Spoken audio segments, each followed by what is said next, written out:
저는 이 패스미스를 하는 것 때문에 늘 동료들의 눈치를 봐야 했어요. 그런데 이것을 알고부터 패스미스가 90% 이상은 줄었습니다. 여러분들은 한 경기에 보통 패스미스를 몇 번 정도 하시나요? 저도 패스미스를 할 때가 종종 있는데요. 저도 이것을 모르고 플레이할 때는 볼 10번 잡으면 6, 7번 정도가 패스미스가 나왔는데, 이것을 알고부터는 볼을 10번 잡으면 한 2번 정도밖에 패스미스가 안 나오더라고요. 내 패스미스 때문에 골을 먹을 때마다 팀원들에게 미안해 죽겠다 하시는 분들은 오늘 영상을 잘 보셔야 됩니다. 그리고 나는 분명히 인사이드 패스를 할 줄 아는데 왜 자꾸 패스미스가 나오지? 의아해 하시는 분들도 오늘 영상을 통해 그 문제를 해결하실 수 있을 겁니다. 그러니 오늘 영상을 끝까지 보신다면 패스미스에서 욕먹는 일은 거의 없어질 거라 생각합니다. 그리고 이것을 할 줄 아는 분들이야말로 팀에서 진정한 인정을 받게 될 거라 생각합니다. 안녕하세요, 박강태입니다. 오늘도 잘 들으셨습니다. 저는 10년의 엘리트 축구 생활과 현재는 아마추어 분들을 코칭하면서 7년째 축구를 연구해오고 있습니다. 오늘 영상은 축구 경기를 뛸 때마다 패스미스 때문에 스트레스를 받는 분들에게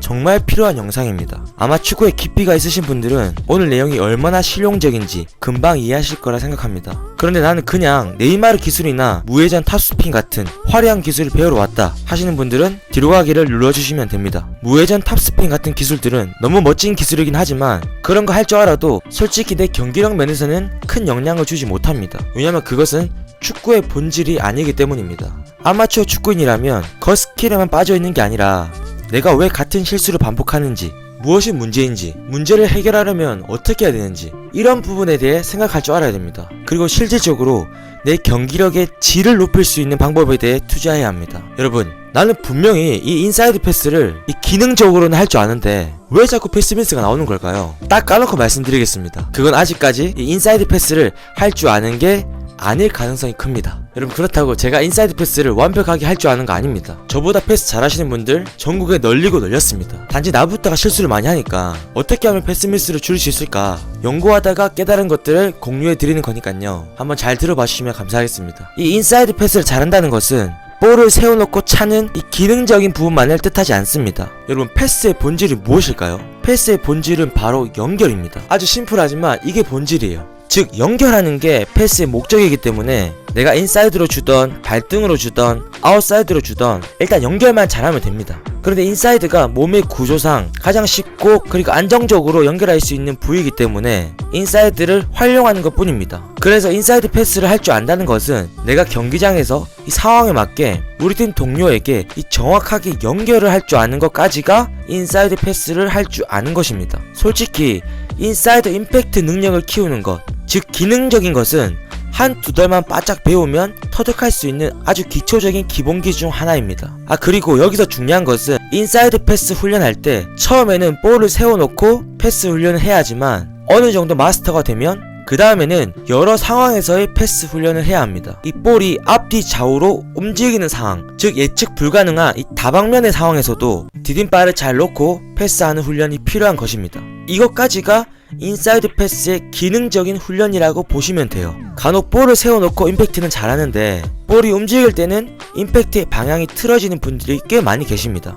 이런 분들은 꼭 좌우 앞뒤 이 움직이는 볼을 깔끔하고 원하는 방향으로 임팩트 할 수 있게 훈련을 많이 하시는 게 우선입니다. 그렇게 이 여러 상황에서의 임팩트 훈련이 된다면 거기서 끝이 아닙니다. 이 인사이드 임팩트가 된다고 인사이드 패스를 할 줄 안다고 생각하시면 안 됩니다. 모든 기본기와 기술들을 왜 배울까요? 바로 경기장에서 활용하기 위해 배우죠. 그런데 내가 이 경기장 밖에서는 인사이드 패스를 할 줄 알아도 이 경기장 안에서 인사이드 패스를 통해 팀원에게 연결하지 못하면 그건 아직 인사이드 패스를 할 줄 모르는 겁니다. 자, 그럼 경기장에서 이 인사이드 패스를 미스 없이 잘 하려면 어떻게 해야 될까요?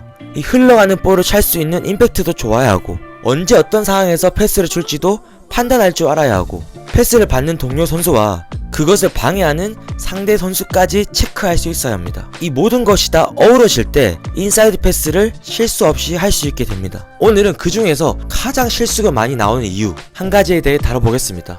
가자. 아마추어 축구인들이 패스미스를 하는 가장 큰 이유는 바로 패스를 받는 동료를 끝까지 확인하지 않고 주기 때문입니다. 확인을 안 하고 준다고? 뭔 소리고? 나는 분명 고개를 들고 동료를 확인하고 패스를 주는데 확인을 안 하고 준다니. 아마추어 축구인들은 무슨 바보로 하나? 여러분 잠깐 진정하시고 제 얘기를 잘 들어보세요. 맞아요. 대부분 아마추어 분들은 내가 패스를 주고자 하는 동료를 확인하고 패스를 줍니다. 물론 진짜로 확인조차 하지 않고 주는 사람도 꽤 많아요.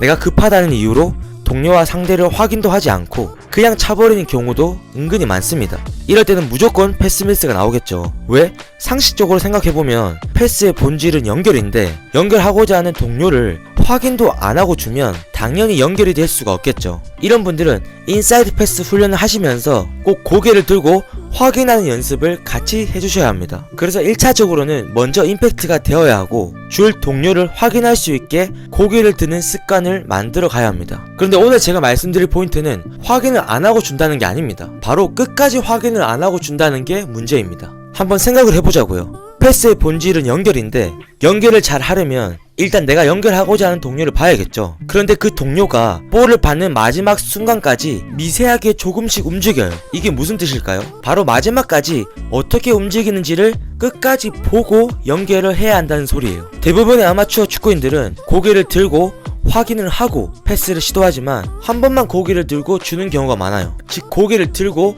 확인을 하고 그 다음 패스의 동작을 만들어서 패스를 시도하죠. 그런데 그 고개를 들고 확인한 후에 패스를 하기까지의 그 1초도 안 되는 시간에 우리 팀 동료가 미세하게 조금씩 계속 움직인다는 것입니다. 그리고 상대도 그 1초 사이에 순간 방해를 하려고 접근을 하거나 이 커팅을 하려는 경우도 많습니다. 즉 패스를 받은 동료가 이 제자리에 서서 볼을 받는 경우는 많지 않습니다. 발 밑에 볼을 달라고 한다든지 아니면 공간에 달라고 한다든지 어떤 패스를 하든 간에 패스를 하는 그 찰나의 순간에도 볼을 받는 동료는 분명 미세하게 움직이는 경우가 많습니다. 그래서 고개를 들고 확인을 했다 해도 확인한 후에 패스의 모션까지의 그 시간에 볼만 보려고 고개를 떨구기 때문에 패스를 했을 때는 동료에게 제대로 전달이 안 되는 경우가 허다합니다. 그래서 끝까지 확인하고 주는 습관을 들이셔야 합니다. 이것만 되면 진짜 패스 미스가 90% 이상은 줄어들 거예요. 이건 진짜 해보셔야 합니다. 즉 내가 패스를 하려고 고개를 들어서 동료를 확인했죠. 그 후에 패스의 모션을 하는 순간에 즉 임팩트 하는 순간에도 물론 쉽지는 않겠지만 고개를 들어서 한 번 더 확인을 해야 돼요. 그러면 이 미세한 움직임까지 포착할 수 있어서 몸이 알아서 좀 더 정확하게 좀 더 정교하게 동료의 발밑에 패스를 줄 수 있게 됩니다. 그래서 인사이드 패스 훈련을 할 때는 처음에는 당연히 볼만 보면서 인사이드 기본 자세와 임팩트 부위를 반복적으로 연습하면서 감각을 키워야 하겠지만 임팩트가 어느 정도 된다 하시는 분들은 계속 볼만 보고 인사이드 패스 훈련을 하는 게 아니라 간헐적으로 고개를 조금씩 들어주면서 임팩트 하는 훈련이 필요해요. 물론 아예 볼을 안 보고 패스를 하기에는 어렵겠죠. 볼을 안 보고 패스하라는 말은 절대 아닙니다. 그런 거 프로 선수들 정도 돼야 할 수 있는 수준이에요. 저희는 그냥 간헐적으로 고개를 들어가면서도 임팩트가 깔끔하게 될 수 있을 정도로만 만들면 돼요. 이게 되려면 많은 훈련이 필요하겠지만 간헐적으로 틈틈이 고개를 들어서 확인하는 훈련을 같이 하면 아까 임팩트만 훈련할 때보다 훨씬 더 경기 상황에 맞는 훈련이 된다는 것입니다. 이해가 좀 되시나요? 거의 다 왔으니 조금만 더 집중해 주십시오.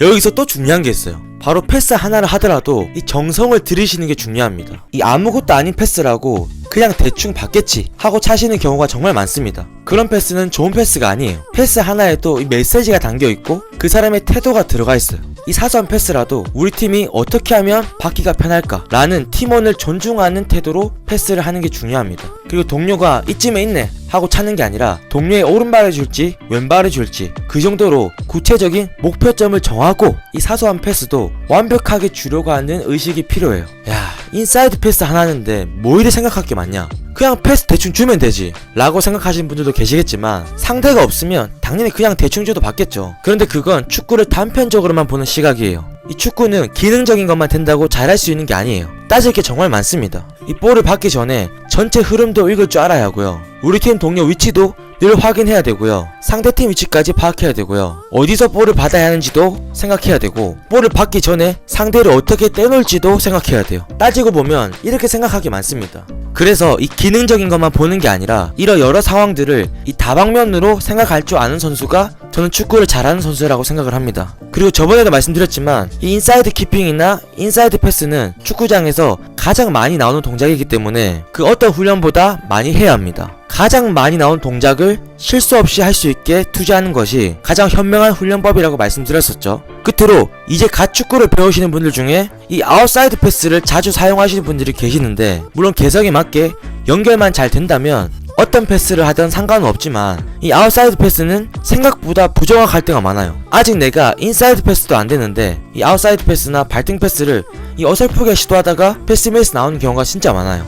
물론 각도상 아웃사이드 패스를 써야만 하는 상황도 있겠지만 그런 상황이 아니고서는 이 습관적으로 아웃사이드 패스는 안 쓰는 게 좋습니다. 왜냐하면 이 아웃사이드 패스는 몸의 구조상 인사이드 패스보다는 정확하기가 힘들어요. 그래서 이제 갓 축구를 배우시는 초보분들은 인사이드 패스부터 확실하게 마스터한 다음 그 다음에 발등 패스, 그리고 가장 마지막에 아웃사이드 패스를 배우시는 걸 추천해 드립니다. 자, 그럼 오늘 말씀드린 부분을 정리하고 마치겠습니다. 첫 번째는 좌우 앞뒤로 다양하게 볼이 흐르는 상황에서 인사이드 임팩트 감각 키우기. 두 번째는 이 임팩트가 된다면 그 임팩트하는 마지막 순간까지도 한 번 더 동료를 확인하고 패스하려는 의식 키우기. 세 번째는 이 사소한 패스 하나에도 정성을 담고 오른발을 줄지 왼발을 줄지 구체적인 목표점을 정하고 완벽하게 주려는 의식 키우기. 마지막 네 번째는 이게 된다면 주려고 하는 동료 위치뿐만 아니라 동료를 막고 있는 상대편의 위치까지 확인해보기. 이 네 가지만 갖춘다면 이 웬만한 상황에서는 패스미스가 나오지 않을 거라 생각합니다. 물론 그렇다고 제가 패스미스를 안 한다는 게 아닙니다. 저도 패스미스를 할 때가 많아요.